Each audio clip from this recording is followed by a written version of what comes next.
12절입니다. 그때에 발라단의 아들 바벨론의 왕 브로닥 발라단이 히스기야가 병들었다함을 듣고 편지와 예물을 그에게 보낸지라. 자, 그때에는 어제 우리가 살펴본 내용이죠. 히스기야가 병이 들었지만 기도하고 하나님은 그를 긍휼히 여겨서 15년을 더 살게 해주셨죠. 그러니까 병이 나은 이유를 말합니다. 바벨론의 왕이 이 소식을 들은 거죠. 병들었다 함을 듣고, 이 말은 이제 번역이 이렇게 됐지만 정확히 번역하면 병이 들었었다 한 소식을 듣고, 그러니까 이미 병이 들었었고 나았다는 이야기죠. 병이 들었다 나았다는 소식을 듣고 편지와 예물을 보낸 겁니다. 이웃나라 왕이 왜 이렇게 이런 소식을 듣고 편지와 예물을 보냈을까요? 두 가지 목적이 있겠죠. 첫 번째는 병이 나았으니까 축하하기 위해서, 살아났으니까 좋은 일이잖아요. 두 번째는 이제 정치적인 목적이죠. 그래서 이제 정치적인 어떤 동맹을 맺으려고 하는 겁니다. 아직은 이 아수르라는 제국이 세계의 강대국입니다. 바벨론은 지금 신흥 제국으로 부상하는 중이에요. 좀 있으면 이제 아수르가 멸망하고 바벨론이 세계 제국이 되는 거죠. 그런 지금 역사적으로 혼란한 시기였습니다. 그래서 바벨론은 남유다의 힘이 필요한 거죠. 남유다의 힘이 필요하고, 이럴 때에 남유다는 또 바벨론이 필요한 것이죠. 그래서 히스기야도 이 바벨론, 지금 신흥 제국, 부상하는 나라가 그 왕이 자기의 이 소식을 축하해주고 또 이렇게 먼저 손을 내밀어 주니까 히스기야가 얼마나 기분이 좋겠습니까? 그래서 13절에 히스기야가 사자들의 말을 듣고 자기의 보물고의 금은과 향품과 보배로운 기름과 그의 공기고와 창고의 모든 것을 다 사자들에게 보였는데, 왕궁과 그의 나라 안에 있는 모든 것 중에서 히스기야가 그에게 보이지 아니한 것이 없더라.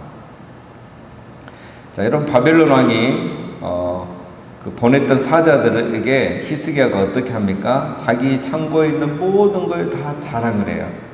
먼저 뭐죠? 보물고의 금은 향품 기름. 그러니까 우리나라가 얼마나 부자인지, 재력이 있는지 그걸 보여주고 싶은 거죠. 그 다음에 궁기고는 군사 장비 창고를 말합니다. 거기 안에 있는 많은 무기들도 다 보여주고 자랑합니다. 또 창고를 보여줬다 그랬죠. 이 창고는 개인 보물고를 말합니다. 왕의 개인적인 보물고. 여러분, 얼마나 보물이 많고 또 무기가 많았으면 이걸 다 창고를 열어서 보여주겠습니까? 지금 쓰지 않고 비축해 놓은 것만 해도 이렇게 많다는 거죠. 자, 이건 다 어디서 났냐면, 얼마 전에 아수르 군대가 예루살렘을 포위하고 있다가 히스기야가 기도했을 때 하나님의 천사를 보내셔서 한밤중에 18만 5천 명의 군사가 다 죽고 송장이 된 일이 있죠. 그러니까 나머지 군인들은 다 도망갔겠죠, 왕하고. 자, 그때 나가서 이스라엘이 거기서 가져온 전리품, 금은보화, 무기, 이걸 다 가져온 거예요.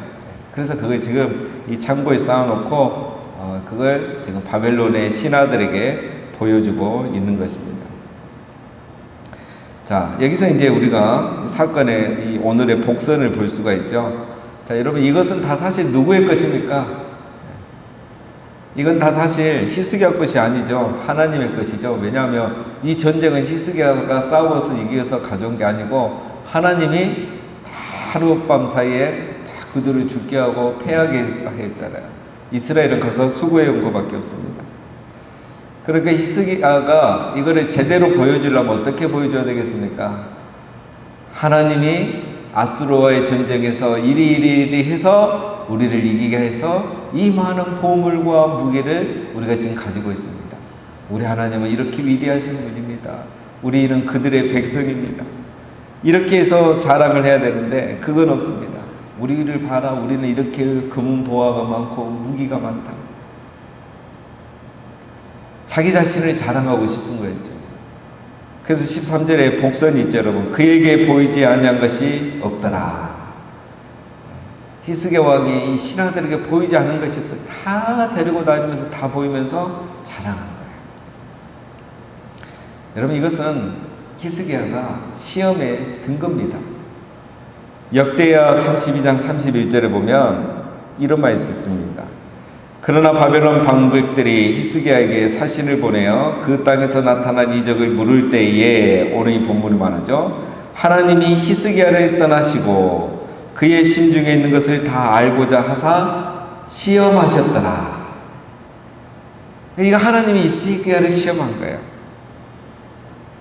하나님이 이미 히스기야를 떠납니다. 왜? 이 하나님이 히스기야를 떠났단 말은 함께하지 않는단 말이에요. 은혜를 거두셨다는 말이에요. 이 말은 히스기야가 이미 교만해진 거예요. 그러니까 하나님도 은혜를 거두시는 거예요. 그러니까 히스기야는 이제 더 교만해지고 겸손해질 수가 없는 거죠. 왜 이런 일이 일어나느냐? 지금 히스기야가 여러분 우리말로 하면은 쉽게 말하면 가장 잘 나갈 때입니다. 히스기야가 지금까지 살면서 여러분 15년을 통치하고 또 15년을 이렇게 더 연장받으면서 그가 했던 게 뭡니까? 특별히 전반기 15년 동안 종교개혁을 했잖아요. 아수르를 이겼잖아요. 기도해서. 병이 들었었는데 병이 나았잖아요. 그리고 지금 또 이제 어떤 일이 일어납니까? 지금 신흥 제국으로 부상하는 바벨론이 자기에게 먼저 와서 손을 내밀어요. 그러니까 이 히스기야가 마음이 높아질 대로 높아진 겁니다. 자, 우리 사람은 다 똑같습니다. 상황이 잘 풀리고 잘 나가면, 소위 말해서 잘 나가면, 일이 잘 되면 마음이 높아지고, 그러면 은혜가 떠나게 되고 성령이 떠나게 돼요. 그럴 때 나타나는 증상이 있습니다. 내가 잘해서 잘했다고 생각하는 거예요. 그래서 나타나는 증상이 자기 자랑입니다. 사람이 자기 자랑을 많이 하게 돼요. 왜 그런지 아십니까? 자기가 있다고 생각합니다. 왜 그런 말을 하겠습니까? 마음이 높아진 거예요. 하나님 은혜를 잊어버린 거예요. 그 하나님의 은혜를 또 주지 않아요. 그러면서 점점 마음이 더 높아지는 겁니다. 그래서 이런 사람들의 이야기를 가만히 들어보면 여러분 자기 자신도 마찬가지입니다. 대화를 하는데 하나님이라는 단어가 나오지 않습니다. 내가 있잖아, 그때 있잖아. 한 시간을 들어도 하나님이 그렇게 하셨죠. 하나님이 은혜를 주신 거야. 안 될 일인데 하나님이 하나님이 이걸 바꿔주시더라. 하나님이 한 100번, 1000번 나와야 되는데 하나님 안 나와요. 그냥 형식상 끼워 넣는 한두 마디. 히스기야가 지금 그렇게 하고 있는 거예요. 우리 사람이 다 그렇게 돼가는 겁니다. 하나님이 이걸 다 보고 계시죠? 히스기야를 시험하고 있잖아요. 우리가 잘 될 때, 잘 나갈 때, 하나님이 우리에게 복을 주셨을 때, 하나님 또 그때 우리를 시험합니다. 자, 하나님 보고 계셨습니다. 14절에 선지자 이사야가 히스기야 왕에게 나와 그에게 이르되 이 사람들이 무슨 말을 하였으며 어디서부터 왕에게 왔나이까? 히스기야가 이르되 먼 지방 바벨론에서 왔나이다 하니 이사야가 이르되 그들이 왕궁에서 무엇을 보았나이까 하니 히스기야가 대답하되 내 궁에 있는 것을 그들이 다 보았나니 나의 창고에서 하나도 보이지 아니한 것이 없나이다 하더라. 하나님이 이사야 선지자를 히스기야에게 보냈습니다. 하나님 직접 나타날 필요 없죠. 그래서 히스기야에게 이사야가 묻습니다. 왕이여, 누가 어디에서 왔습니까? 누구 다녀간 것 같은데 누가 왔습니까? 그 사람들은 어디서 왔습니까? 히스기야가 말하죠. 먼 지방 바벨론에서 왔나이다. 그럼 이게 무슨 말입니까? 내가 부르지도 않았는데 왔습니다. 그들이 먼저 찾아왔습니다. 그 사람들 누구냐면 보면 저 멀리 바벨론, 신흥 제국, 요즘 부상하는 제국, 좀 있으면 세계를 제패할 그 나라에서, 그 먼 데서 내가 부르지도 않는데 먼저 찾아왔습니다. 자기 자랑하고 있는 거예요, 지금. 그런 의미입니다. 그러니까 기가 차져요. 이사야 선지자가 하나님의 마음을 다 알거든요. 이사야가 한마디 더 묻습니다. 그들에게 그래서 무엇을 보여주셨습니까, 왕이여? 히스기야가 뭐라고 합니까? 내 궁에 있는 것을 다 그들에게 보였고 나의 창고에서 하나도 그들에게 보이지 않은 것이 없습니다. 내가 다 보여줬습니다. 여러분, 이 대화를 보면 어떤 마음이 드십니까? 히스기야가 지금 상당히 감을 잃어버린 거죠. 감을 잃어. 지금 이사야가 이런 말 할 때, 내가 실수했구나, 교만했구나. 이런 생각 들어야 되거든요. 근데 아주 당당하게 부르지도 않았는데 저 신흥제국에서 왔어요. 그래서 내가 하나도 안 빼고 이 모든 거 다 보여줬습니다. 앞에서 사람이 잘 나가고 교만해지고 마음이 높아지면 은혜가 떠난다 했죠. 그때 나타나는 첫 번째 증상이 뭐라 그랬습니까? 자기 자랑. 두 번째 증상이 뭐죠? 오늘 14, 15절에 자기 잘못을 모른다는 거. 이미 감을 잃어버려요. 이사야가 이렇게 마음에 찔림을 받도록 회개하도록 잘못을 깨닫게 하는데 전혀 못 깨닫고 자기 자랑 계속하고 자기 잘못은 모르는 거예요. 여러분, 사람이 한번 내리막길을 걷기 시작하면, 특별히 잘 나가다가 형통하다가 교만하게 되고 마음이 높아져서 은혜가 떠나게 되고 그래서 내리막길을 걷기 시작한 사람이 왜 결국은 망하게 되느냐, 이게 다 희스기야입니다. 자기 자랑만 하고 자기 잘못은 모르니 뭐를 못하겠습니까? 회개가 없는 거예요. 회개를 못해요. 지금 희스기야가 회개하겠습니까? 이렇게 사람의 감을 잃어버리는데, 그러니까 결국 돌이키지 않고 넘어지게 돼 있어요. 열왕들을 보면 다 그렇습니다. 처음부터 악한 왕이든지 아니면 이 길을 다 가요. 마음이 높아지고 자기 자랑하고 자기 잘못 모르고 결국 회개하지 않습니다. 16절, 이사야가 히스기야에게 이르되 여호와의 말씀이 들으소서. 여호와의 말씀이 날이 이르리니 왕국의 모든 것과 왕의 조상들이 오늘까지 쌓아두었던 것이 바벨론으로 옮긴 바 되고 하나도 남지 아니할 것이요 또 왕의 몸에서 날 아들 중에서 사로잡혀 바벨론 왕국의 황관이 되리라 하셨나이다. 이사야가 몰라서 여러분 두 번이나 물었겠습니까? 정신 차리라고. 이런 사람은 정신 차리세요 대놓고 말하면 화내거든요. 확 죽이려고 하거든요. 그냥 저놈을 감옥에 가더라 이러잖아요. 이사야가 지혜롭게 이렇게 말한 거잖아요.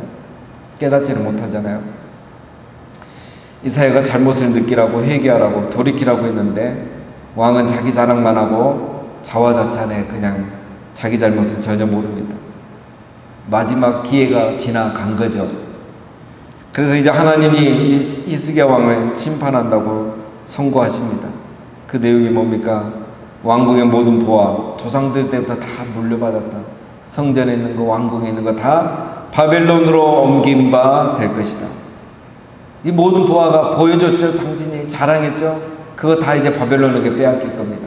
이 말은 무슨 말입니까? 바벨론에게 멸망할 것입니다. 남유다는 이제 바벨론에게 멸망할 겁니다. 정말 나중에 멸망하잖아요. 두 번째, 왕의 몸에서 난 아들 중에서 사로잡혀 갈 것입니다. 이 아들은 후손을 포함합니다. 그 아들 므낫세가 나중에 아수르에게 잡혀갔다고요. 또 나중에 여호야긴이 바벨론에게 포로로 잡혀갑니다. 왕이. 그의 후손들 중에 바벨론에 잡혀가는 왕이 나와요. 그대로. 여러분, 그가 자랑하던 것이 자랑이 되지 않게 하겠다는 겁니다. 그가 이렇게 자랑하고 바벨론에게 동맹을 맺으려고 했는데 오히려 바벨론에게 멸망하게 하겠다는 거예요. 보화는 빼앗기고 백성은 포로가 되게 하겠다는 겁니다. 그가 자랑했던 거 다 잃게 되는 거죠. 여러분, 우리는 하나님이 주신 것이 하나님의 은혜임을 잊지 말아야 됩니다. 늘 하나님의 은혜라고 고백할 수 있어야 돼요. 나의 자랑으로 삼으면 하나님은 그것을 다시 걷어가십니다. 하나님 다시 그걸 걷어가셔요. 그래서 우리는 항상 은혜를 잊지 말아야 됩니다. 호세아서에 이런 말씀이 있습니다. 곡식과 새 포도주와 기름은 내가 그에게 준 것이요 그들이 바알을 위하여 쓴 은과 금도 내가 그에게 더하여 준 것이거늘 그가 알지 못하였도다. 이스라엘 백성들도 그런 거예요. 하나님이 복을 주시니까 잘 먹고 잘 살았는데 그들은 그것을 알지 못하고 하나님을 떠나버린 거죠. 여러분, 우리가 하나님의 은혜를 잊기 시작하면 이렇게 되는 겁니다. 그래서 히스기야가 지금 거의 감을 잃어버렸죠. 이사야 선지자가 이제 심각한 이 경고를 하잖아요. 이 경고를 들으면 어떻게 해야 되겠습니까? 회개해야 되죠. 근데 이미 기회가 지났기 때문에 회개도 못합니다. 19절, 히스기야가 이사야에게 이르되 당신이 전한 바 여호와의 말씀이 선하니이다 하고 또 이르되 만일 내가 사는 날에 태평과 진실이 있을진데 어찌 선하지 아니하리로. 하니라. 이 끔찍한 심판에 대한 예언의 말씀 듣고 히스기야가 어떻게 반응합니까? 하나님은 역시 선하십니다. 왜 하나님이 선하다고 말합니까? 네 앞으로 이런 벌 받을 거라는데, 만일 내가 사는 날에 태평과 진실이 있을진데, 그러니까 하나님 말씀하신 이 벌이 자기 사는 날 주는 게 아니고 자기 후손 때 준다고 했거든요. 내 사는 날, 내가 왕으로 있는 날은 태평과 진실, 하나님이 이 은혜를 주시는데 내 후대에 이 벌을 주신다는데, 우리 하나님 얼마나 선하신 분이십니까? 여러분, 이게 말입니까? 뭡니까? 황당하죠? 사람이, 여러분, 은혜가 떠나면 이렇게 사람 무시를 못해요. 자기 자식들, 자기 후손들 때 하나님이 벌을 내리고 나라가 망할 거라고 하는데, 지금 이게 할 말입니까? 자식도 소용이 없는 거예요. 후손도 소용이 없어요. 사람이 은혜가 떠나버리면, 여러분, 이 영을 가진 사람이 영이 없고 혼이 없는 사람처럼 돼버리는 거예요. 여러분, 우리가 항상 은혜 안에 거해야 되는 이유가 이겁니다. 히스기야도 이러잖아요. 은혜가 떠나버리고 마음이 교만해지면 이런 사람입니다. 여러분, 우리는 항상 은혜 안에 거해야 돼요. 은혜가 떠나면 다 똑같았습니다. 저 사람 왜 그래? 저럴 줄 몰랐어. 아닙니다. 은혜가 떠났기 때문에 본 모습이 나오는 겁니다. 오늘 그럼 나도 마찬가지예요. 은혜가 떠나면 나도 언제든지 저 사람처럼 될 수가 있어요. 자식도 모르고 걱정 안 하고, 후손도 걱정, 가족도 걱정 안 하고, 자기 자랑만 하고, 자기 잘못은 모르는 그런 사람이 될 수 있습니다. 지금 이 시대가 그렇게 되고 있잖아요. 여러분, 항상 우리가 은혜 안에 거해야 돼요. 그래서 은혜 안에 거하는 방법이 뭐냐? 늘 말씀드린 거죠. 말씀과 기도 안에 거하는 거예요. 오늘 우리가 계속 히스기야를 보니까, 야, 히스기야도 저렇게 되는구나, 다윗도 저렇게 되는구나, 겸손해야겠구나. 첫째도 겸손, 둘째도 겸손, 셋째도 겸손이구나. 말씀 들으면 자기를 돌아보게 되고, 그걸 갖고 기도하게 되고, 그러면서 겸손하게 되고, 은혜 안에 거하게 됩니다. 두 번째, 늘 고백해야 됩니다. 뭐라고요? 하나님이 하셨습니다. 하나님의 은혜였습니다. 말 끝마다 하나님을 드러내야 돼요. 오용하고 남용하면 안 되지만, 하나님이 하셨어요. 하나님 은혜였어요. 그렇게 해야 돼요. 내가라는 단어를 빼야 됩니다. 이걸 늘 입에 달고 살아야 돼요. 그래서 하나님께 영광 올려드리는 삶의 습관이 돼야 됩니다. 대화의 습관이. 그렇게 하지 않으면 우리는 순간 교만해지고 은혜를 잊어버립니다. 히스기야도 이렇게 교만해지고 은혜를 떠난 사람이 되었다면, 우리는 얼마나 더 조심해야 되겠습니까? 늘 말씀과 기도 안에, 또 늘 이런 하나님이라는 고백 안에 우리가 은혜 가운데 거하기를 바랍니다. 마지막 20절, 히스기야의 남은 사적과 그의 모든 업적과 저수지와 수도를 만들어 물을 성 안으로 끌어들인 일은 유다 왕 역대지략에 기록되지 아니하였느냐. 히스기야가 그의 조상들과 함께 자고 그의 아들 므낫세가 대신하여 왕이 되니라. 자, 히스기야, 보통은 이제 그의 남은 사적과 업적은 역대지략에 기록됐다 이렇게 되는데, 히스기야는 하나를 더 넣어주죠. 아주 중요한 일을 했거든요. 저수지와 수도를 만들어 물을 성 안으로 끌어들인 일. 그러니까 히스기야가 정말 잘한 것 중에 하나가 이거예요. 지금은 이 예루살렘 성, 여러분 이제 큰 도시는 이렇게 물의 그 근원 수원지가 있잖아요. 우리도 해동 수원지나 이런 것들이 있기 때문에 부산시가 마음껏 물을 쓰잖아요. 예루살렘은 지금은 저 갈릴리 호수에서 물을 끌어와요. 근데 그 당시에는 그렇게 할 수가 없잖아요. 그래서 예루살렘 성 밖에 있는 기온샘이 있어요. 거기에 물이 항상 나오거든요. 근데 이 물이 어쩔 때 문제냐? 이렇게 이제 아수르 같이 적이 쳐들어오면 이제 성을 포위하고 그 물을 못 쓰니까 물을 기르러 갈 수가 없잖아요. 그러니까 이게 이제 아수르 공격 때 문제가 생겼던 거예요. 그래서 히스기야가 뭘 했냐면, 이 기온샘의 물을 예루살렘 성 안에 있는 실로암이 가장 낮은 곳에 있거든요. 그러니까 이 높은 곳에 있는 기온샘의 물을 이 실로암까지 땅속으로 터널을 뚫어서 수로를 만든 거야. 그래서 533m의 이 긴 땅굴을 파서 터널을 만들어서 물이 예루살렘 성 안에 실로암까지 흘러오게 한 거예요. 그러니까 밖에서 이제 와서 성을 둘러싸도 물 걱정할 필요가 없는 거예요. 그 터널을 히스기야가 만들어서 이거를 히스기야 터널이라 하고, 성지순례 가신 분들은 여기 가보셨을 거야. 예. 땅굴 이렇게 막 물이 첨벙첨벙 흐르는 곳에 한번 싹 들어갑니다. 자, 우리 교회도 이제 지금 성지순례 한번 가야 되는데 이 지금 전쟁이 빨리 끝나야 됩니다. 끝나고 평화가 와야 우리가 이곳에 한번 갈 건데, 가면은 이제 여기 한번 이렇게 지나가 볼 수가 있습니다. 자, 오늘 말씀 정말 중요한 말씀입니다. 자, 여러분, 히스기야는 정말 대단한 왕이고 선한 왕이지만 끝이 좋지 않습니다. 왜냐하면 마음이 높아지고 은혜를 잊어버렸기 때문에 결국 자기 자랑하고 자기 잘못 모르고 회개하지 못해서 결국 마지막이 좋지 못했습니다. 자, 여러분, 우리는 잘 나갈 때, 평안할 때 하나님의 은혜를 잊지 않기를 바랍니다.